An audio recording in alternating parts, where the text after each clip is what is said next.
Attachment, emotional safety, and why love feels hard. Love is supposed to feel good. But for many people, it feels confusing, activating, or exhausting. You can care deeply about someone and still feel anxious, shut down, or overwhelmed in the relationship. And when that happens, people often assume something is wrong with them, with their partner, or with the relationship itself. But very often, what's happening has less to do with love, and much more to do with attachment and emotional safety. Every relationship activates attachment. Not logic, not intention, attachment. You can know all the right things to say.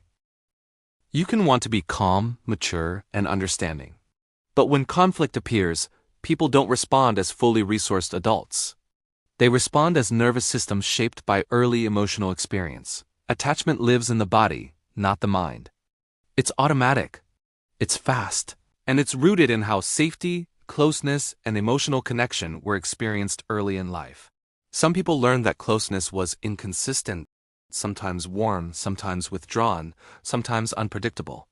So their nervous system learned to stay alert, to monitor connection, to seek reassurance. Some people learned that independence meant survival, that needing too much led to disappointment, rejection, or burden. So their nervous system learned to minimize needs and rely on distance to feel safe.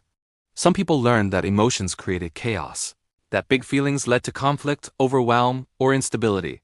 So their nervous system learned to suppress, disconnect, or shut down. These patterns don't disappear just because we grow up. They get carried into adult relationships, especially intimate ones. That's why love can feel overwhelming even when nothing is objectively wrong. This is also why attachment styles aren't labels. They're not diagnoses or character flaws. They're survival strategies. Anxious attachment seeks reassurance. It asks, "Are we okay?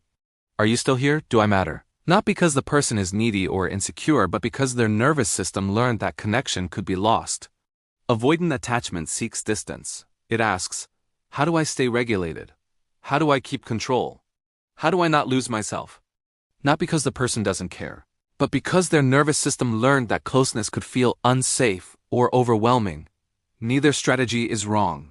Both are intelligent adaptations to past environments. Both are attempts to maintain safety. Problems arise not because people are broken, but because two unregulated strategies often collide. One person moves toward. The other moves away. The more one pursues, the more the other withdraws. And suddenly, both feel unseen, misunderstood, and unsafe even though both are trying to protect the relationship in the only way they know how. This is where people often get stuck. They ask, "Why am I like this? Why do I shut down? Why do I overreact?" And those questions usually lead to shame. Healing begins when the question changes. From "What's wrong with me?" to "What does my nervous system need to feel safe right now?" Because regulation, not perfection, is what creates secure connection. When safety increases, reactivity decreases. When the body feels safe, communication improves.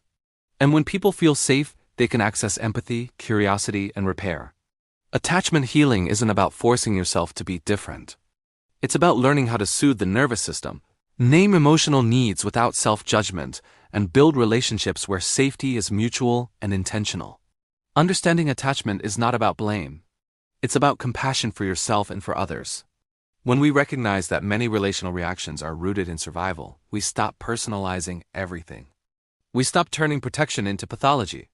And slowly, as safety increases, love stops feeling like a threat and starts feeling like a place to rest. Thank you for being here. This is Hard Harmony, where healing meets clarity and love becomes a safe place.